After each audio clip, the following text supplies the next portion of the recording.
그 다음 금융권에 대해서 좀 말씀을 드리겠습니다. 혹시 금융권에, 특별히 금융권을 원하셔갖고 이 네 번째 시간까지 계신 분들이 좀 많으신가요? 금융권, 아까 뭐 한국투자증권인데 다른 뭐 증권사 은행에 지원하려는 분 계세요? 이 금융권이라는 곳에서 이제 원하는 인증 같은 걸 좀 말씀을 드릴 텐데요.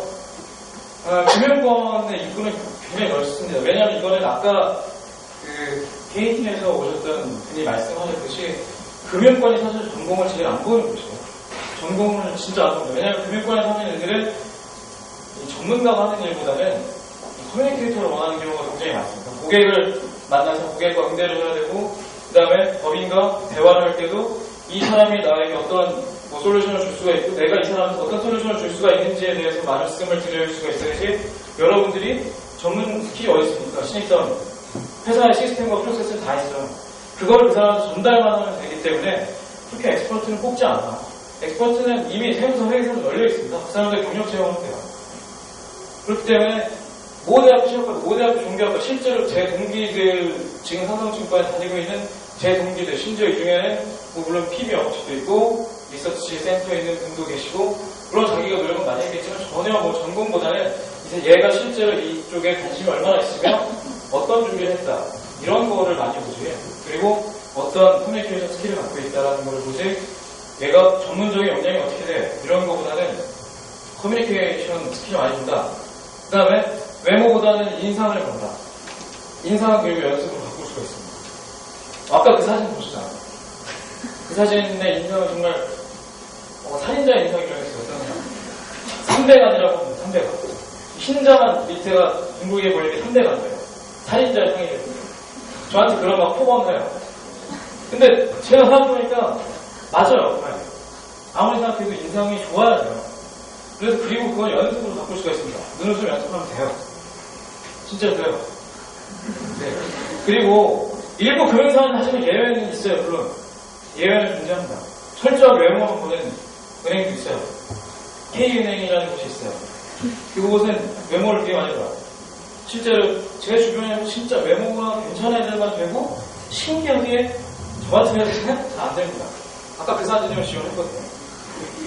근데 그런 회사들보다는 물론 인상을 보는 회사들이 많기 때문에 인상이 좋게 사진이 나오게, 그리고 면접에서도 항상 방금 웃으면서 그리고 말씀을 할 수 있는 그런 연습을 좀 하는 게 중요하다고 생각이 들고요. 그 다음에 벼락치기할 것들이 널려 있습니다. 제가 아까 F1을 다녔을 때문에 좀 드렸잖아요. 이게 뭐 아는 분은 물론 아시겠지만 뭐 파이낸셜 리스크 매니저라고 금융 위기를 어떻게 관리하고 뭐 통계를 어떻게 해서 어떻게 한다, 이런 내용이 있는데 되게 단기간에 취득을 할 수가 있습니다. 좀 열심히 하시면 되게 단기간에 취득할 수 있고, 뭐 제가 할 때는 1차밖에 없었는데 지금은 좀 1, 2차로 나눠졌더라고요. 근데 물론 지금도 편하게 하실 수가 있고요. CFA 다들 아시죠? CFA는 레벨 1까지만 하실 수 있을 거예요. 졸업하시면 그 학사 자격이 있어야지 레벨 2까지 하실 수가 있는데요.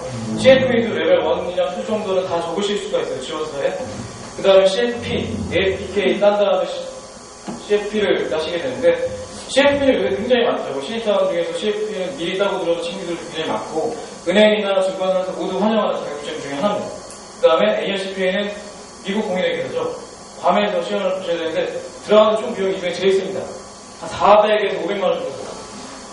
거의 돈 주고 따는 자격증인데, 그렇다고 해서 이게 공부를 안 해서 할 수 있는 것도 아니고, 운전면허증처럼 그냥 돈 주고 사는 자격증이 전혀 아니고요. 공부도 많이 하셔야 되지만 그래도 CPA보다는 수월하게 딸 수 있는 자격증이 AICPA고요.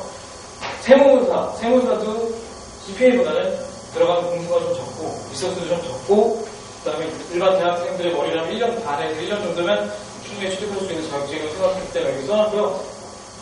회계사는 제외한 이유는 회계사를 따면 보통 일반 기업에 안 들어오잖아요. 회계 법인으로 가시기 때문에 뺏고 일단 따기도 어렵죠.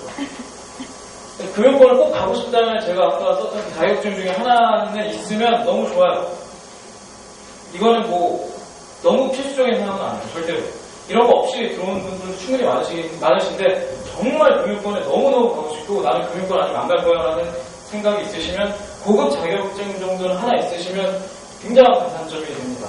왜 그런지 모르겠어요. 사실 업무에 있어서 크게 쓸모없거든요. 사실 그런데도 회사의 인사평가 기준이라는 게 있기 때문에, 그리고 항상 이런 거 있잖아요. 뭐 자격증을 투자하는데, 근데 이런 게 진짜 얘는 면접을 봐도 진짜 별로예요. 얘보다 말을 못해요. 근데 이 프로세스 제도라는 것 자체가 우대 자격증에게는 가산점 3점을 더 주게 돼 있다라고 되어 있으면 얘가 얘보다 말을 훨씬 못했어도 얘한테는 3점을 더 가게 되기 때문에 이런 거는 서류상, 후적상으로는 분명히 준비한 게 유리하시고 굉장히 큰 점수를 차지할 수가 있습니다.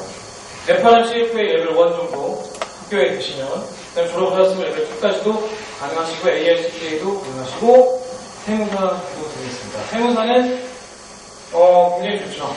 나중에 이제 세무사 사무소를 차려줄 수도 있고, 그 다음에 세무라는 게 굉장히 블루오션 같은 곳이거든요. 지금 다 뭐 아니라고 생각하시는 분 많으시겠죠. 사무소 너무 많잖아요. 세무사 사무소. 그런데 그 사무소 말고 회사에서 많이 필요합니다. 회사에서 이 세무사들이 아저씨들이 너무 많다 보니까 젊은 세무사들이 좀 없어요. 별로. 젊은 세무사들이 많이 필요하고 이 사람들은 회계사들보다 단가도 싸기 때문에 많이 찾는 추세예요. 그 다음에 매일 경제신문 읽고 송대하기. 아까 말씀드렸죠. 어떤 이벤트가 있을 때는 그 이벤트에 따른 히스토리를 충분히 갖고 계셔야 되고요. 그 이벤트가 어떻게 발생했는지, 그리고 거기에 대한 내 철학과 기준은 어떠하고 나의 솔루션은 어느 정도가 되겠다라는 자신의 생각은 가지고 계셔야지 면접에서 누가 물어봤을 때 충분히 대답을 하실 수가 있을 것 같아요. 특히 금융권이라는 곳은 뭐랄까요, 경제 지식 같은 게 면접에 참 많이 나오거든요. 키포가 뭐냐, 이게 왜 문제가 되냐, 이게 스펠링은 아냐, CMA 스펠링은 아냐, CMA 스펠링은 안 돼요. CMA 스펠링 아는 분 계십니까? CMA 모르시는 분 없죠? CMA 스펠링 아는 분이 계세요? 그 CMA 스펠링, 그렇게 유명한데 CMA 스펠링은 모를까요? 캐시 매니지먼트 되게 간단해요. 근데 이 정도도 모르는 지원자가 굉장히 수두룩하고요. 이 정도는 아는 거는 다 신문에 나와 있습니다. 근데 이 신문을 아까 말씀드렸듯이 하루하루 이렇게 끊어 읽는 게 아니고 그 이벤트를 충분히 연결시켜서 적어도 6개월, 1년 정도 쭉 읽어주시면 자신의 이제 철학과 기준이 좀 생기는 것 같아요. 그런 강점을 충분히 개발하신다면 자신만의 무기가 될 수 있다고 생각을 하고요. 그러니까 말 똑바로 잘하는 사람이 계셔야 돼요. 아까도 말씀드렸지만 전문가보다는 커뮤니케이터를 찾는 경우가 굉장히 많고요. 만약에 김재동, 그 말 잘하는 김재동, 어록이 많은 그 김재동이 만약에 일반 기업의 면접을 본다면 어떻게 될까? 김재동이 면접을 보세요. 뭐 있겠죠. 뭐 워낙 말 잘하고 유명하잖아요. 근데 제가 김재동처럼 말을 해요. 좀 떨어집니다. 제가 담배를 피우면 끊으라고 하지만 장동건이 담배를 피우면 멋있다고 해요. 그런 거 마찬가지입니다. 여러분들이 느끼시기에 이제 말을 단순히 잘한다라는 거는 논리정연하게 자신의 생각을 말한다는 거잖아요. 근데 여기 한 가지 더 덧붙여야 되는 게 똑바로 하셔요. 똑바로. 이렇게 흐리는 분들이 계속 끝에. 제가 제 생각은 예, 그래서 제 생각은 그렇고, 김현일 회장님 의견 잘 들었습니다. 그런데 이런 거 그렇지 않을까 싶군요.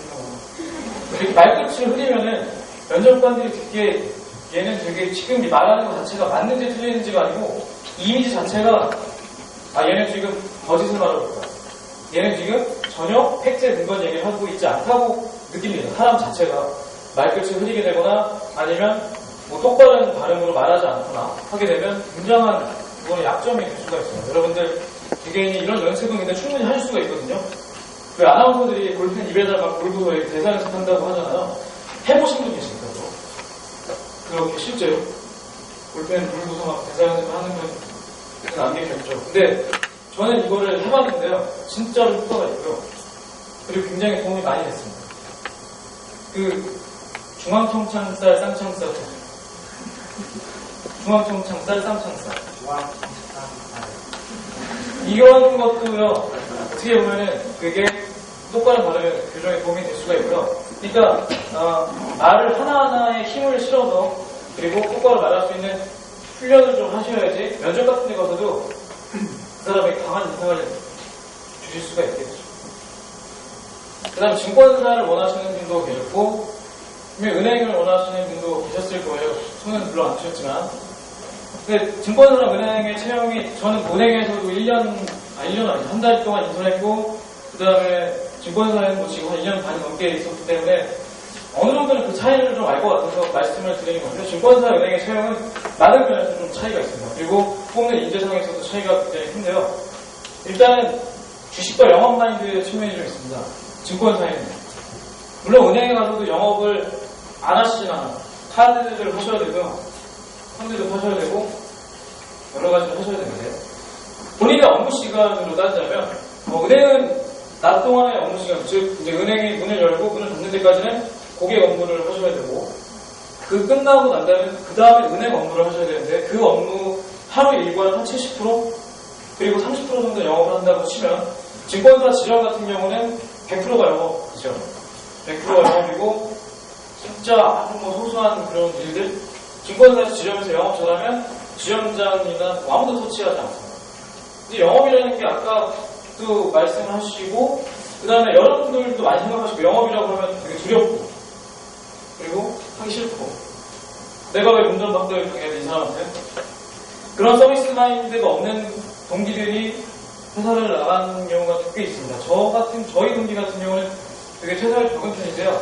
50명 동기 중에 지금 한 4명 나갔어요. 지금까지 2년 반 동안 4명 정도 나갔는데 그 친구들이 다 보면 서비스 마인드는 하나도 없어요. 서비스 업종 자체가 얘한테는 맞지가 않아요. 고객이 앞에 와서 자기한테 컴플레인 하면 창구를 뛰어 올라가서 일한 요청이 날리고 싶다는 마음을 가지고 있는 친구가 어떻게 영업을 할게요. 근데 이건 되게 특이 케이스고요. 많은 분들이 영업적 마인드를 충분히 있으시고요. 훈련으로 개발할 수가 있습니다. 근데 영업이라는 게 너무 부담 가지실 필요도 없고요. 너무 뭐랄까 안 좋게 보실 일도 아니에요. 저는 지금 영업도 되게 하고 싶거든요. 저는 영업이 싫어서 본사에 왔지만 저는 지금 영업이 너무 하고 싶어요. 돈을 너무 잘 벌어요. 진짜 돈 많이 벌고요. 여러 가지 자기의 시간도 너무 많고 그 다음에 자기가 자기 개발할 수 있는 시간 그리고 녹화가 되는 거죠. 원래 다른 회사에 지원하러 가는 분도 많이 봤어요. 왜냐하면 영업하시는 분들은 넥타이에 항상 정장은 착용하고 가시기 때문이죠. 그런데 그러면은 또 이런 주식과 영업 마인드를 가지고 왔을 때 항상 질문 받는 게 그러면 은행에 가서는 주식을 물어봐요. 주식하냐? 주식을 하세요? 주식 투자하는 분 좀 계실 텐데 이 주식 투자라는 것도 저는 증권사에 우리 회사에 굉장히 고맙게 생각하는 게 저는 굉장히 위험회피적인 사람이에요. 저는 주식에 절대 손도 안 대쓰는 사람입니다. 되게 싫어요. 내 일 같은 거 절대 안 해요. 점심 사기 사다리 타기 안 해요. 아이스크림 뭐 사는 거 사다리 타기 가위바위보 절대 그런 얘기 하지 않아요. 그런데 주식은 어쩔 수 없이 했어요. 주식이 뭐냐고 일반인들한테 물어보면 합법적인 도박이라고 생각하는 분들이 많은데 제가 실제로 증권사에 와서 주식이라는 걸 보니까 유일하게 모든 금융사 중에서 증권사만이 할 수 있고 다른 데서 전혀 절대 따라올 수 없는 역량 중에 하나가 거의 주식 영업이 아닌가 싶고요. 제가 지금 말씀드리고 있는 거는 브로커리지 부분을 말씀드리는 게 아니고요. 삼성증권이 나중에 계속 추구하는 바는 피베이스의 자문 수수료를 자산관리라고 많이 하죠. 그 부분을 저희가 추구하기 때문에 이 주식이라는 부분을 굉장히 미래 유명한 투자라고 생각을 하고 그리고 주식 투자라는 게 절대로 도박적 마인드로 하는 게 아니라는 거를 좀 말씀을 드리고 싶고요. 그 다음에 은행에 가서는 주식을 한다고 말씀을 하시면 안 됩니다. 주식이라는 거는 은행에는 무조건 그거예요. 사고를 치면 절대 안 돼요. 대출이 연체가 되면 안 돼요.